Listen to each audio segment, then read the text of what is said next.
I think it was like 2011, 2012, right around that time frame, Dale calls Russ Dizdar and says he thinks that Damien's going to do something again.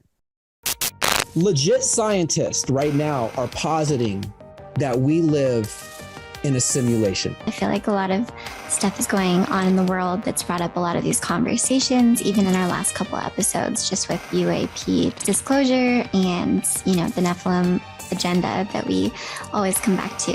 The world largely rejects their message and treats them as hostile extraterrestrials who must be stopped at any cost.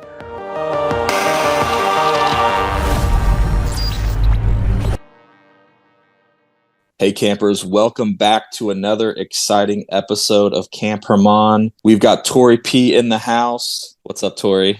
Hey, Chris. Tori, I'm excited. We've got some things to announce tonight, don't we? We certainly do. So hit me with that first one, Tori. Okay, well, the first one is super exciting. A lot of you guys know Mike Stibbs. He has been our creative director and will continue to be, but he's going to be stepping in an even bigger way, and he's going to be here with me and Chris on every episode. We're going to try. Yeah. Amazing. So Mikey Stibbs is going to be in the house. He's going to be part of our shows. They're going to get 1,000 times better. I'm excited for us, and I'm excited for you guys. So that's one. Second piece of exciting news. So, we talked last week about Dr. Douglas Hamp joining us as a collaborative partner. He's a scholar, so we're partnering with him to collaborate on podcast episodes, docuseries episodes. We've got a lot of awesome stuff coming down the pike. But for tonight's episode, we are going to be talking about the West Memphis 3. And our boy, Mikey Stibbs, has spent probably more hours than he would care to admit investigating the West Memphis 3. So, Mike, I'm going to throw to you and let you kind of introduce that topic. Tonight is Camp Hermon going true crime full force, guys. The West Memphis 3 has every fringe conspiracy thing you could ever imagine tied into this case. And so we are all about Damien Echols, the West Memphis 3. And if you're out there and you're thinking, why are these Christians talking about true crime? Why did Mike spend all this time researching this? And the answer is, we as a culture have made the idea of Satanism as like a cartoon almost. Rock bands that sing about Satan will just say, nah, it's just a song. It's just a song. It's just a style. It's just a shirt that represents Satan and the it's just, no. Those things, when you're charging yourself and the atmosphere around you and your family with this stuff, there is a possible effect that's going to happen. And that's what happened with this guy, Damien Echols, and he pulled a lot of people down with him. So it's a really, really crazy, it was a crazy court case from 30 years ago, and it still keeps showing up today in the news. I am fascinated by this topic because when when did the documentary? So HBO did a documentary. Well, it's become a series called Paradise Lost. And Mike, when did that first documentary come out? Was it 94, 95? Yeah, I want to say 96. I think it went down in the years of 93 and 94, but I don't think it came out until 96. But I remember MTV was remember Kurt Loder, MTV News. Like they were all over that case in real time as well, because of the fact that it was being sold to everybody that they were, being singled out because they had long hair and wore black shirts. Right. Yes. So I remember I watched that documentary series when it premiered on HBO in 96 or whenever. So I would have been like about 12 years old. And I'll never forget it because grew up in Indiana, and we would come down to Tennessee to visit my aunt and uncle every summer. And so I watched it that summer that it came out, like by myself at night, absolutely just terrified because, and I'll let you kind of go into, and if you could take us all the way back for anybody that's not familiar with what happened, just kind of let's walk through all of that from the beginning. But from what I remember, there's these three boys who they went missing, and they end up finding their bodies. They were bound, and I think they were in like a creek. They found them in like a creek bed. They were bound, and it looked like they had been mutilated, and so they thought it was some sort of like satanic rituals or things that had been done to them. And then so then they single out Damien Eccles, and who were the other two guys? Jesse Miss Kelly Jr. and Jason Baldwin. Who I don't know, would you consider them, I don't know if they would be considered like goth, but kind of like in that camp somewhere. Well, that's one part about the narrative that kind of is a little bit misleading too. But yeah, they were just like metalheads. Damien was full on into the occult, is full on into the occult. But yeah, they would have just been those like, goth heavy metal rocker stoner dudes at school, that, they didn't really fit in with the jocks or anything like that. But yeah, I mean, so you're looking at 1993. And this story starts out exactly like Stranger Things starts out. The first season of Stranger Things, where the kids go out on their bikes and one of them doesn't come home, right? Well, this one, it was all three of them didn't come home. They found him the next day, like you said, and they had no idea who did it. And they started talking, to the neighbors. They started talking to people around town. And there was a detective. He was in charge of like the youth. Like, so these cops, detectives and whatnot, they get a feel of the street, of who's on the street, who's doing what type of drugs and all this stuff. Like they build relationships on the street. And his name was Jerry Driver. And he had mentioned, when he heard about it, he had mentioned Damien Eccles and said, you're going to want to look into this kid because that's one of his spots that he would go to. And so they began to question him. They eventually the cops broke into, Damien's, his mobile home and arrested him.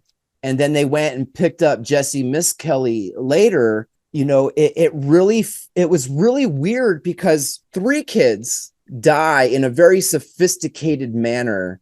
And now the cops are accusing, Damien Eccles of doing this thing. If we go into the documentary part of it, the Paradise Lost documentary, which I feel like everybody should watch it because it's almost an indictment of just the media, of how they twist things and can change a narrative at any time. But there's something off with this dude, Damien Eccles. Now, what happened basically is they did get released after, being in jail for 20, I think it was 18 years. And they were finally able to get off on a couple of technicalities where there was some new evidence that came in.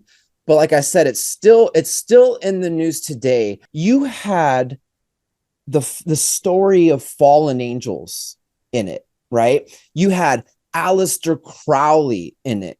you had Damien Eccles. His mental state was questionable, and he definitely fits the profile of a dissociative identity disorder, a DID. And we've talked with, Jason Pillow regarding that. And so there's all of these fringy elements that are wrapped into this case, the court case, and even the continuance of it still ending up in the news from here on and here out. So yeah, so basically these 3 kids got killed. They didn't know who did it, and then they kind of did single out Damien, but it didn't really, when you go through the evidence, they didn't really just single him out because he had black hair and a black shirt. There was very, very good reason to suspect him. Mike, you mentioned a connection to fallen angels. Can you expound on that? Where was that? Where's that connection in this story? It actually came from Derek Gilbert. Derek Gilbert is the one. He's actually guilty of getting me on the West Memphis 3. And I just emailed Derek Gilbert on a whim. I was like, hey man, you want to come on and do a video with me? And dude, he emailed me back and he's like, yeah, let's do it. And he's like, you should come on my show too. And I was so stoked. So I'm interviewing Derek Gilbert about the second coming of Saturn. And within the second coming of Saturn, just as kind of an anecdotal thing, in his research, he found that Damien Eccles today, this is in current times, Damien's close to 50 right now, and he writes books on the occult, but Damien claims to have channeled Enlil. That got me intrigued because Damien is saying that he channeled Enlil and that he is coming to institute a new age. And it just has Bible prophecy, implications all over it. Not that, Damien is doing it for those reasons. He's talking about this entity coming in to start a new age. As we know it, I know there's a lot of debate, a lot of different opinions. I like Dr. Doug Hamp. He's got some stuff, some research on the Mount Hermon, where there was, a stele that was written that translates to Enlil and draws it back to basically it being Satan, right? And when somebody says that they don't worship Satan, but then they do, and you know what I'm saying? I got a problem with that. I got a problem with you trying to teach people something and then saying, no, it's not what you think. You know what I mean? And that's kind of why, that's where I started oh man, this story's got so many twists and turns in it. And I see it from a little bit different perspective. Because I kind of was Damien when I was that age. I was that kid, and I could have ended up like that, and so yeah, it got me intrigued. But yeah, Derek Gilbert was the one who got me on that. And so he is writing books today on the occult. He is basically the equivalent, the modern day equivalent to Aleister Crowley, how he was back in the late 1800s, early 1900s. From what I remember in at least the first documentary, and I think there's 3 or 4 follow-up docs to that first Paradise Lost. From what I remember, they kind of tried to paint him obviously he was innocent, but that he wasn't actually into occult practices. He liked heavy metal music and he liked to wear, black clothes. So you're saying that he was involved with the occult back then, and then obviously still is if he's channeling Satan. Yeah, so if you Um, so there's 3 Paradise Lost documentaries, and then there was one documentary called West of Memphis that was produced by Lord of the Rings director Peter Jackson. He funded the film and paid everybody that was in that documentary. And I don't want to give away too much. I want to encourage the listeners here to go and watch the first 4 episodes of my documentary. It's called The West Side of Saturn. There is a 5th and final one coming. I have no idea when, but it is going to eventually drop.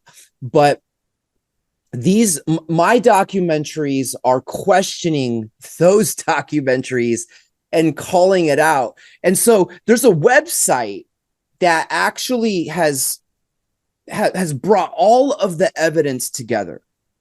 And you can, anybody with a computer can go through this evidence, and you can put it up against things that are said in the documentary. And it is absolutely day and night. Like, they are liars, like 100%. The guys that directed the movie, they claim that they went down there and they got commissioned by HBO to go down there when they heard about the case, and they thought it would be, an interesting documentary to make. And they weren't judging the innocence or guilt of these guys. But after they released the first documentary, which was a little bit kind of objective, I thought it was. I thought that they portrayed it just the way it was supposed to be. But then people started watching it and were like, no, these guys are innocent. These guys are innocent. And when the directors made the second and third one, like, they flipped the script and were just making it like as an assumption, like, no, they're innocent and they're the victims, within this, and it's just not the case when you go through the evidence. Now, I'm not saying they're guilty. I'm not saying that they're innocent, but there are basic facts that are absolutely lied about. And why is that? Why would they do that? When, and all the evidence is very clear. It's right there for anybody to see. Yeah, Mike, I remember I don't remember if it was the second or the third one, they are interviewing people that are a part of, they're doing like letter writing campaigns. They've got this, it's like an advocate group that are actively trying to get these guys out of prison. And so, yeah, definitely I can see how the second and the third one, they're completely subjective. So you mentioned a website where people can go where it has all the evidence. What is that website? Yeah, it's called Callahan8.com. We'll link it up in the YouTube description and in the notes for the podcast if people are interested in it. And Tori, feel free, if you don't know anything about this, feel free just to jump in, ask any question you want. I don't want to give away too much because I want people to watch it, but I can go into which I find very interesting, is the whole idea that Damien was possibly possessed by demons and that he disassociated, because there's a lot of evidence that points towards that. That was my first question. Did he actually say the name Enlil? Yeah.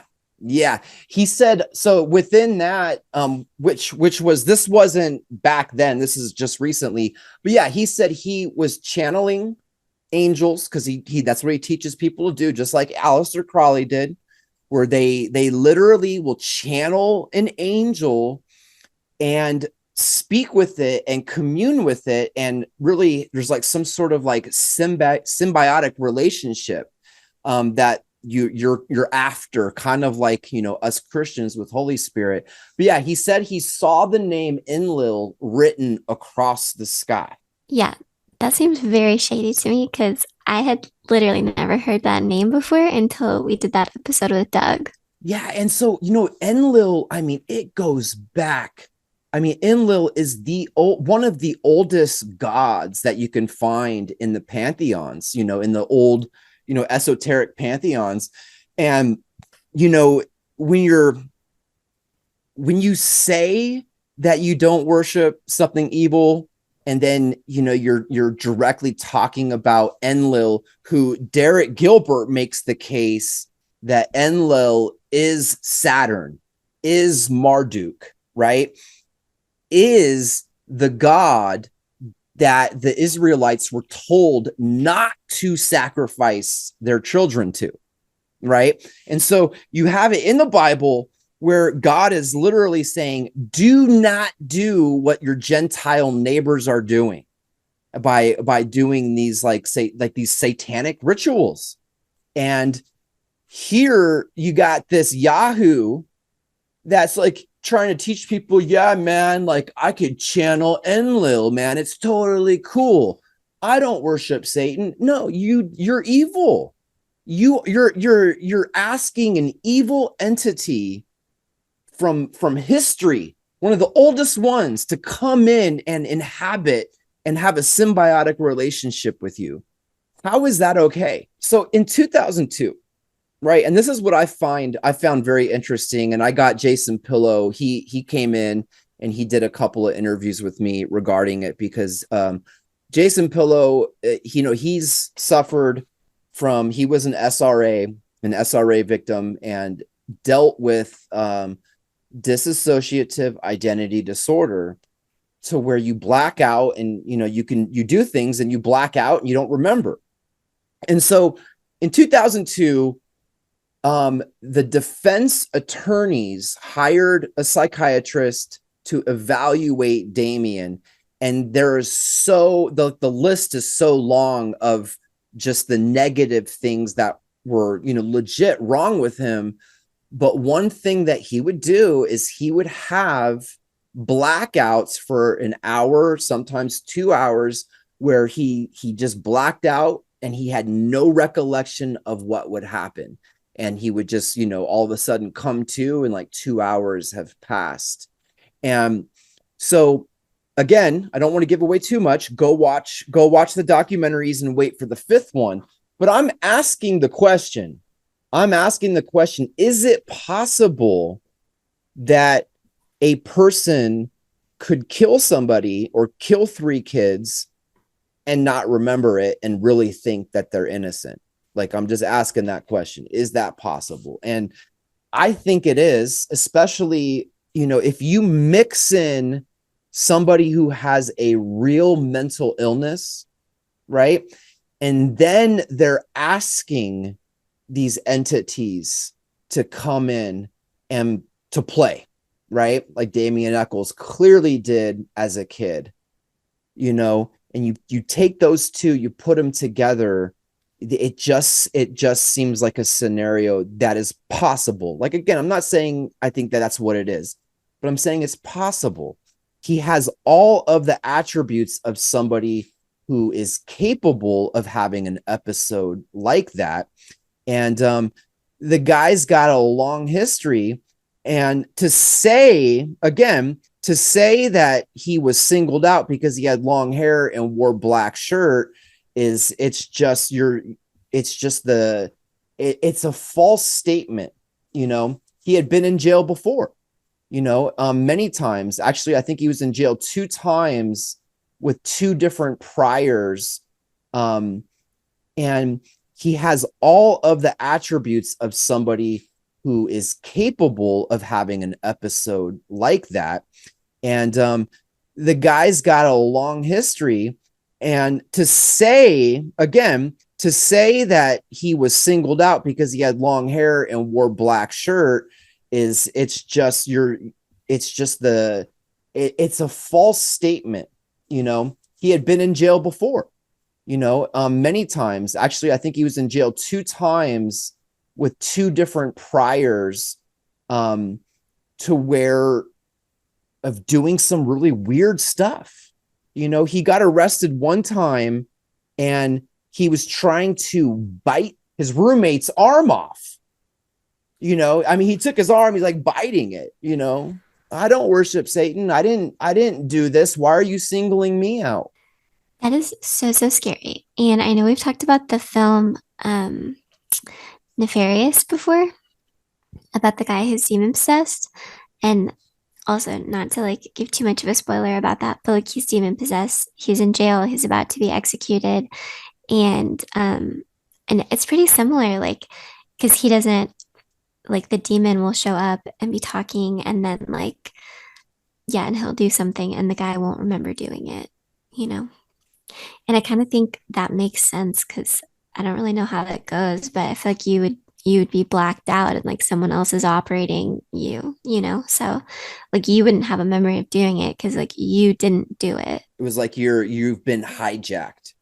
Right. You're almost like how like a cop would like stop a car and steal the car from somebody. It's like Right. like these entities will just come in, and if they got a foothold, I think it's possible. I really do. I think that science will never be able to reconcile something like that because it's supernatural and you're not going to be able to measure it. But I think that there's a good enough case to where, and we've seen enough of that stuff happen, that's been reported and documented that, you can't really argue the facts. I mean, you can argue that somebody's faking it or they're lying, but there are evil entities that are after people. They want in because they want to fulfill the lust of the flesh because they don't have a body anymore, and that's what they do. Yeah, And a little bit different than we're profiling this guy because he likes metal music. You know what? Hey, look, listen, for me as a Christian is I tend not to listen to secular music. Now, that's just my personal preference at this point in my life. I've got no problem with anybody listening to whatever type of music you like to listen to. But I just want to say though, that you are charging the atmosphere around you, and I could just say it like this. If you don't believe me, then only listen to like Metallica and Tool for a month, and then listen to like Jesus Culture for a month. See which month is going to be the better month for you, is all I'm saying. Is that we as Christians, we do need to be careful what goes through our ears and how we process that, and how attached and how seduced we are by music and art in general, because it's there to solicit an emotional response from us. That's the reason why it's there. And even if you look at this is kind of just like a side note. If you look at the word entertainment, right, and you just break it down, right, like just break it down, like you have the word enter, okay, and then you have the word tainment, which came from the word detainment, right? So if you say it in a different way, entertainment is you are being detained for entry. Whoa. It's right there in the word. We watch television programs, right? Programs. Just saying. Christians, not saying don't watch stuff, not saying don't listen to stuff, but the how you process it and whether you let yourself, get into that. Dude, I'm telling you, I've been down that road, man. I am a true crime buff and I like documentaries. So it's like twofold. I like documentaries and I like true crime. And so I like true crime documentaries. But if I sit there and I watch that stuff every day, all day, it's going to like change my mind. I'm just charging that atmosphere. And so that's where I keep saying, right, that we got to be honest with ourselves, when we let this stuff come in, and we have to know that there's an effect. And when it comes to Damien Eccles and people like him and the behaviors that they start exhibiting, it does affect, it may not affect everybody, but it's going to affect a certain percentage of people. And Damien Eccles was obviously very, very influenced with all of this occult stuff, and it's still there today.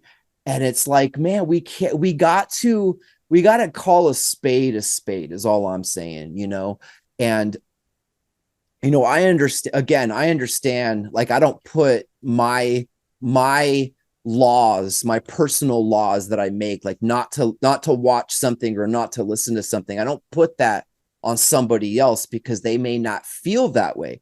But you see, I grew up, I played in a rock band for the first, half of my life and spent time doing that.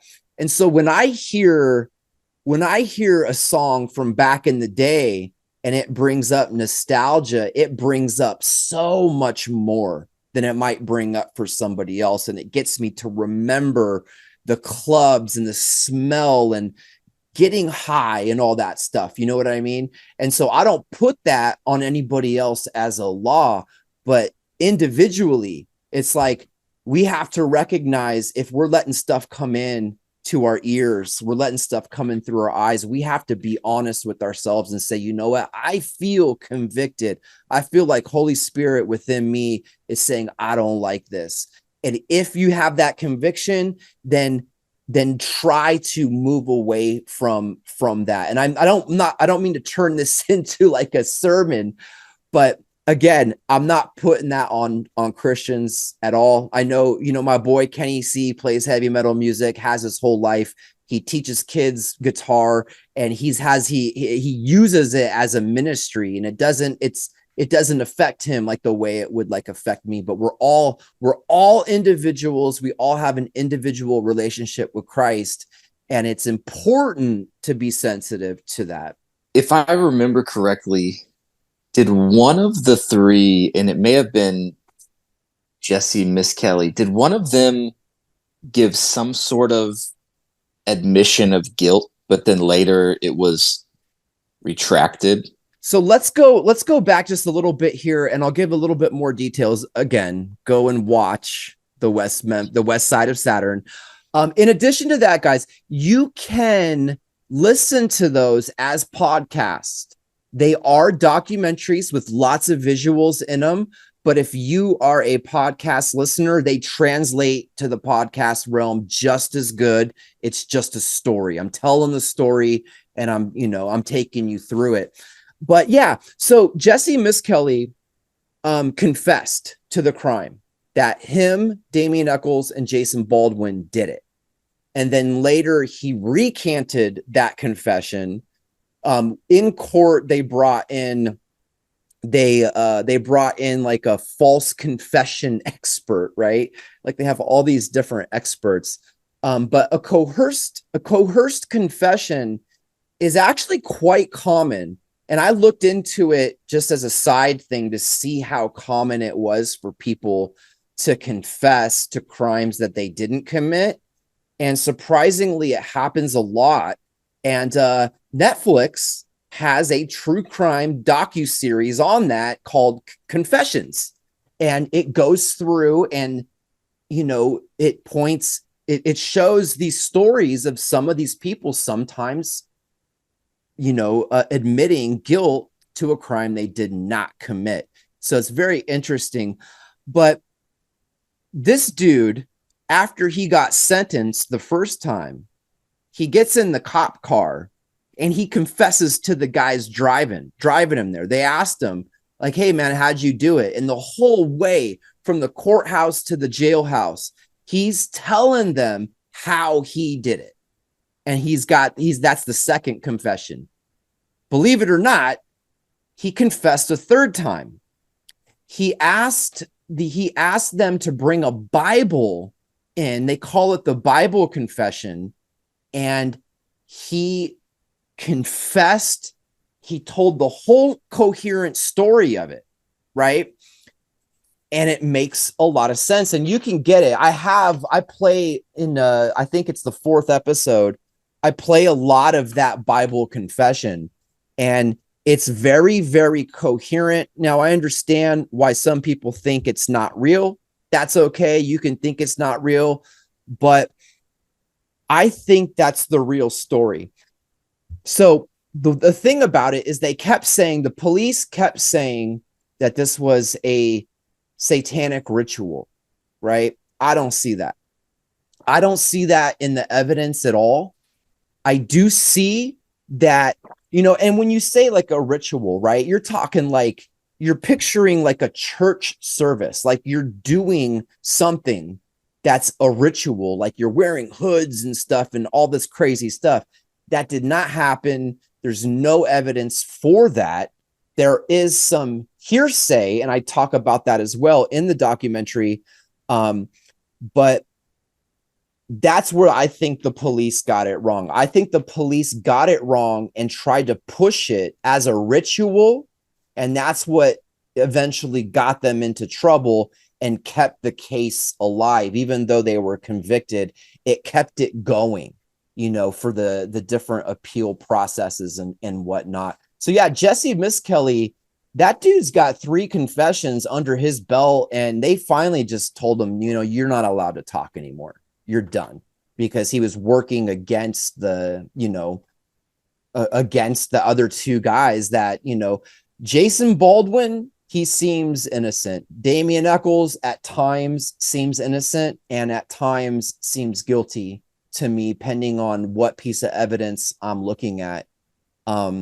Again, though, go watch the docuseries. It's my favorite set of videos I made. Yeah, no, it's awesome. And so you guys can find them on the Camp Hermon YouTube channel. But you know what? We'll go ahead and link those. We'll put those links to those in the show notes. And Mike, what about this? What if we publish the audio for those as podcast episodes for anyone that just wanted to listen to it? Dude, absolutely. We'll drop them tomorrow. We'll just drop them right on Spotify and people can listen to them. Yeah, that'd be awesome. Yes. Mike, I don't think it's crazy either for, like you were saying at the beginning, for a Christian to be getting into true crime. True crime was the gateway drug for me for getting into all of this. I mean, I loved true crime podcasts, and I feel like learning about what happened in Genesis is kind of like the biggest true crime, Yeah. No, that's so true. Like, even if you look at like the story of Jesus, that is a true crime documentary ready to be made from that point of view. And I think we've had, as a culture, and this whole true crime phenomenon is not new. I mean, we have been, as Americans, we've been addicted to true crime since television was in our room.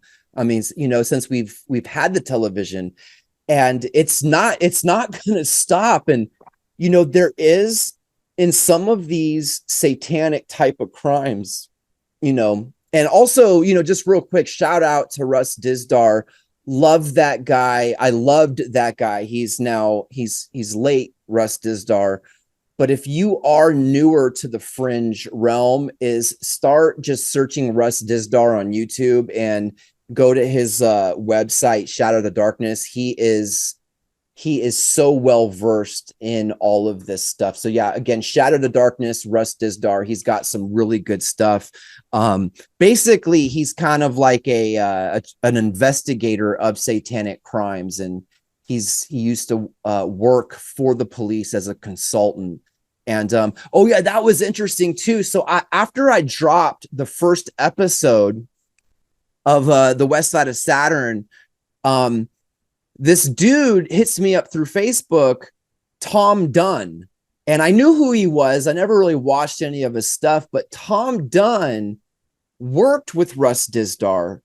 And Tom Dunn was like, he like, it's like this message like, hey man, I gotta talk to you about your documentary. And I was like, I felt like I was like gonna be like reprimanded, like he was gonna be like, no, everything you say is wrong, And so he calls me up and we start talking, and he's like, nah, man, I loved it. He goes, I got more information for you. He goes, the guy that was used as an expert in the occult trained me and Russ Dizdar like 4 or 5 times in how to identify like satanic, to be able to look at a crime scene and know if it was done for satanic ritual purposes. And I was like, oh my gosh, this is all. I'm talking to a guy that was talking, to the guy that's on the stand that was a part of the case. And, I didn't put this part in the documentary because I just, for some reason, I felt like I couldn't. But Tom Dunn tells me, he says, Mike, he goes, and this guy, the guy's name was Dale Griffiths. If you see the documentaries, that the original ones that were made, the Paradise Lost ones, they basically make fun of him in all the documentaries. It's really bad. I feel bad for the guy, but nevertheless, he was an expert in the occult. And I think it was like 2011, 2012, right around that time frame, Dale calls Russ Dizdar and says he thinks that Damien's going to do something again after, because he had just gotten released, and that he felt that Damien was going to do something. Now, Tom kind of chalks it up to, an old man kind of being paranoid. And that's maybe why I didn't put that part in there. But I was blown away, like that Tom Dunn was like, hitting me up through Facebook wanting to talk. And then, so yeah, he ends up, being a part of the docuseries because it's, multiple episodes. Such a great man of God, such a cool little side story there for that too. So yeah, props to Tom Dunn and Through the Black over there. I love those guys. Did Damien do something else? No. Not that he has been caught for. Yeah, not that we know of yet. Let me say this, because I'm kind of being ambiguous with a lot of this, because I want people to go. I want them to sit down, listen to it, watch it, because all of the twists and turns will be there. But when you dance with the devil, when you investigate stuff like that, okay, you will get messed with, right? You have to be strong. You have to know that you can handle this stuff when you go into it. It's heavy stuff. It's tough to hear it. It's tough to see it. You can feel yourself being seduced by just the evil. I could feel it when I was, when I would be doing some of this research. And you got to be able to stand strong if you're going to go in and talk about this stuff and research this stuff. And that's why, it's like, guys like Russ Dizdar, Tom Dunn, Jason Pillow, that basically, give their lives to this type of stuff. Somebody has got to infiltrate, and be the light in the dark places. Not everybody's strong enough though, and I don't know if I am. I mean, it definitely messed with my head. I had a few incidences right around the time that I was making the documentary that really got me thinking, like, shoot, man, is this like some sort of like spiritual retaliation? And it was funny because the whole premise of, the Paradise Lost documentaries is, they were singled out because they wore black, had long hair, right? So I'll take you guys on a side story real quick. So one night, and this is when my wife she was still pregnant, and we have 2 stepkids, or I have 2 stepkids. They're her kids, and they were away with their dad, so it was just me and her.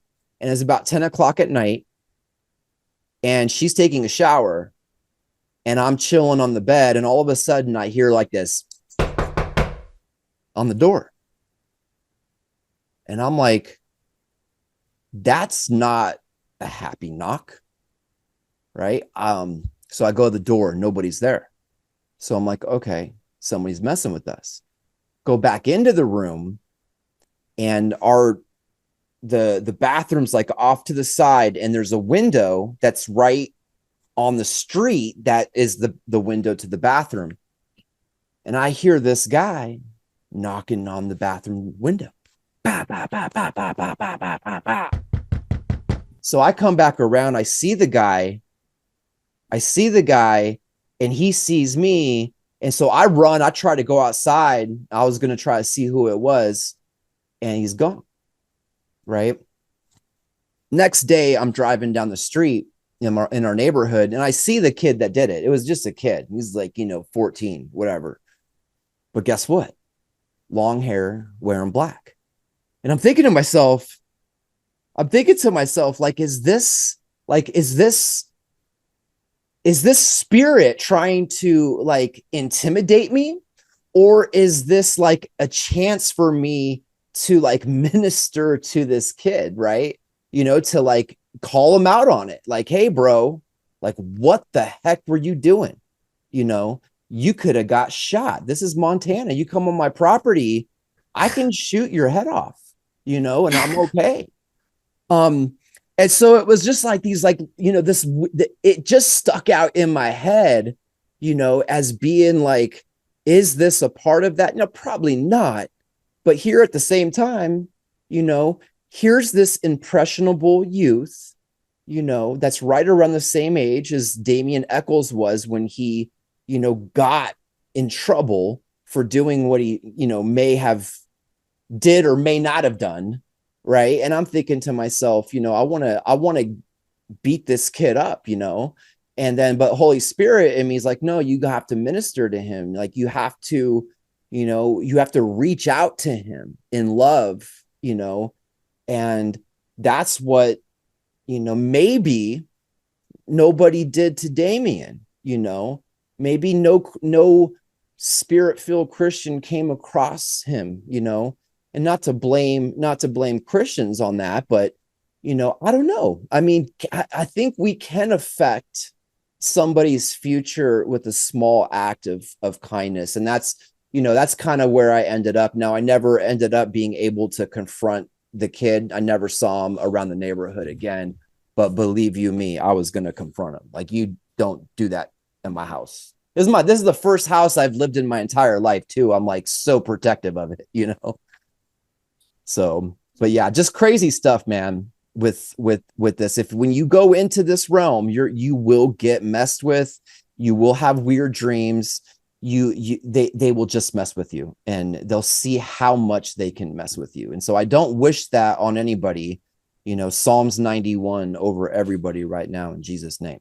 Wow, what you were saying about like ministering to that kid though, or like loving on him, just made me think about our conversation, I don't know how many episodes ago, but about like spiritual warfare, including just really basic things that Jesus told us to do, like loving our neighbor, praying for those who persecute you, and like showing mercy when most people wouldn't, and forgiving people, and like having a gentle response, and how that's warfare, and like that can move things in the spirit realm that like we'll probably never see, but like it's powerful. No, absolutely. I mean, and it really is powerful, because the thing is, it says that the anger of man will never produce the righteousness of God. That is such a profound statement that we find. And when we act in kind, we are the fool at that moment. We don't act in kind. And I think, like, and I say this because every Christian, everybody's different. We're all, at a different point in our process of being sanctified. And some of us are further down the rabbit hole than others, and so on and so forth. So we're all on this journey, but we're all at different places. And I think, like, Jesus, when he gave the Sermon on the Mount, and he's you know, they call it the Beatitudes, and he's talking about how a Christian should be. I think he's talking about like I don't just want you to respond this way. Like, I don't just want you to bless those that curse you and to love your enemies and to pray for those who spitefully use you. I want that to be the like the reflex, like your first response. Like, instead of having to, you know, bring back your anger, get to that point where you can pray for your enemies. I think Jesus is saying, if you come to me, I'm going to get you to that place where you can live above the demonic realm, and you will see different. You will see the world in a different way, and people won't be able to affect you the same way because you're a new creation in Christ Jesus. I'm going to give you my eyes, and you're not going to just float around, but you're going to understand the warfare behind the person that's in front of you and what they're dealing with. And that's going to break your heart. And that's going to move you into a place of compassion. And that's what I think Jesus is after. Like, when he wants people to follow him, is he truly wants you to be in love with the person that's in front of you. I mean, in love, that you love them enough to not respond to their action and give them what they deserve, or give them what they've got coming to them, but give them the same thing that you got and that I got. And that was grace and mercy and forgiveness. And when we do that, it breaks. Like, people freak out. Like, why are you telling me that you love me when I just did something evil to you? It's like, dude, it just makes the demonic realm so upset. You know, it's almost like they just have to get out of the way, you know, and it is powerful. I've seen it so many times. I love it. Not always there, you know, I'm being honest, especially the past couple of years, you know, with having a little kid and not sleeping, you know, a lot. You know, I'm a little bit short, and but yeah, it is available. That mindset is definitely obtainable, or Jesus wouldn't tell us to have it. You know, so when you said, for the anger of man does not produce the righteousness of God, which I just looked up is James 1:20. When you said righteousness, I was like, which piece on the full armor of God is righteousness? And so I looked that up too. And it's the breastplate. So the whole armor of God, finally be strong in the Lord and in the strength of his might. Put on the whole armor of God, that you may be able to stand against the schemes of the devil. For we do not wrestle against flesh and blood, but against the rulers, against the authorities, against the cosmic powers over this present darkness, against the spiritual forces of evil in the heavenly places. Therefore, take up the whole armor of God, that you may be able to withstand in the evil day, and having done all, to stand firm. Stand therefore, having fastened on the belt of truth, and having put on the breastplate of righteousness, and as shoes for your feet, having put on the readiness given by the gospel of peace. In all circumstances, take up the shield of faith, with which you can extinguish all the flaming darts of the evil one, and take the helmet of salvation and the sword of the Spirit, which is the word of God, praying at all times in the Spirit with all prayer and supplication. And you could go on. That's Ephesians 6. You guys should definitely read it. But Mike, what does a breastplate do, as someone who's not really familiar with armor? I mean, my first thought is it protects your heart. You know, it's you know, it's like that thing that, you know, they would wear. It protects your heart, protects your the most vital organs of your body, you know. Yeah. Yeah. So the breastplate of righteousness, and then we know anger will never produce the righteousness of God. So I feel like, yeah, to like protect our heart and like our vital organs, we have to like keep anger out of there, you know, because it's like the opposite of the breastplate we're supposed to be wearing. I mean, and it's hard. Like, like I could hear a sermon on this and I can get all motivated and then go, go to Taco Bell and they mess up my order and I yell at the guy, right? And that's the disconnect that so many of us have. But there is, like I said, there is this place when you're seeking Jesus and you get to that place where you can literally see the world in a different way and you understand, and then you don't get ticked off, right? And you begin to look at those situations as opportunities to share your faith, or just even not even to share your faith, but to display your faith. Well, just with the anger, because it's really hard for me too, and I feel like fear and anger go hand in hand so often. Like a lot of times, anger is actually fear coming out, or a lot of times, fear is anger. I don't know, but like we do know that fear like totally clouds our judgment, and like the Bible commands us over and over and over to like fear not.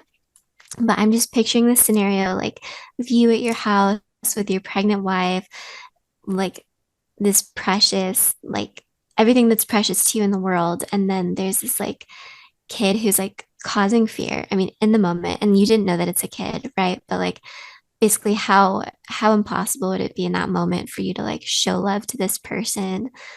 Um, for me, it would be really hard. I mean, if I think someone's like threatening me, physically, emotionally, any other way, like I'm gonna like I'm gonna react like with anger or with something, like being defensive. But um yeah, I don't know, but like just thinking about like the wisdom and like the godliness it would require to like slow down in that moment, because it's like if you could remove the fear from the situation, then it's like the fog would go away and you could like see this for what it is, and like it's a kid who needs love probably badly. um I don't know, I'm just thinking about that, and like I just as like a challenge to myself, like, because I'm a hothead and I just like react to stuff. But like if we could learn like through the spirit to like slow down and like remove fear from the situations, like how much, like how differently would our reactions look, and like we'd actually give the spirit room to like move through us, because it's not just going to be like us lashing out at somebody or something. I don't know. No, that's no, it's a great point. I mean, yeah, it's, fear, even just the physiological response or the physiological stuff that's going on in our body is clouding us, because our cortisone or our cortisol goes through the roof and we have this like fight or flight response. It's a drug for a lot of people too, anger, disappointment, or anger, resentment, and all this stuff. It becomes a drug, and people get addicted to it and they cannot control themselves, and you let that in and you keep letting it in, and it'll start taking over, and it'll change you for the worse, man. I'm just saying, like um you know people might be like listening to this and like, oh man, like I want my relationship with Jesus to be so good that like I don't fear, and that I can look at these things as opportunities to share my faith or to display my faith, right? And it's like there's no secret. It's so easy. Just the only thing the advice I give you is just wake up in the morning, and even if it's one chapter, read your Bible. And I'm preaching to myself. And however you pray, if you pray in the spirit, if you pray in your understanding, however you do, is connect with him, even if it's for a couple of minutes. And you will find, and you'll find that you will start becoming closer to Jesus, and Jesus will use you for his ministry more and more. Yeah. So, And you'll just see situations differently, like perfect love casts out fear. And like we know God is love. And so drawing near to him, like the source of love, like you're just going to see things differently, and you're going to see people differently. when you read the Gospels and Jesus is confronted by a demon, right? Or by somebody who is demonized, as the language says, is like he knew, like if you picture like what he saw, right? Like if it was like a movie, and if Jesus has access to, let's say, the unseen realm at the same time as the earthly realm, he probably sees the whole fight that's going on around them, and he's like, oh my gosh, like you are so beat up and you're sad, you're depressed, just get out, right? Leave this person alone, right? And that should be obtainable for us to be able to get to the point where we can see and have compassion for people like that, and I said, I think it's obtainable. God is so good. He's so kind. He's so patient. And, we need him. We need to be connected and to commune with him if we want to be counted worthy. End times may be here, may not be here, but regardless, it's going to get worse out there. And we need you guys. We need the people that are listening to this. We need the light out there. So let's go, guys. Beautifully said, my friend. Thank you for joining us. Mike, man, we're excited to have you on with us on a more or less a permanent basis, man. This is exciting. And yeah, we are going to link the West Side of Saturn episodes that Mike has, that docuseries that Mike has made, in the show notes.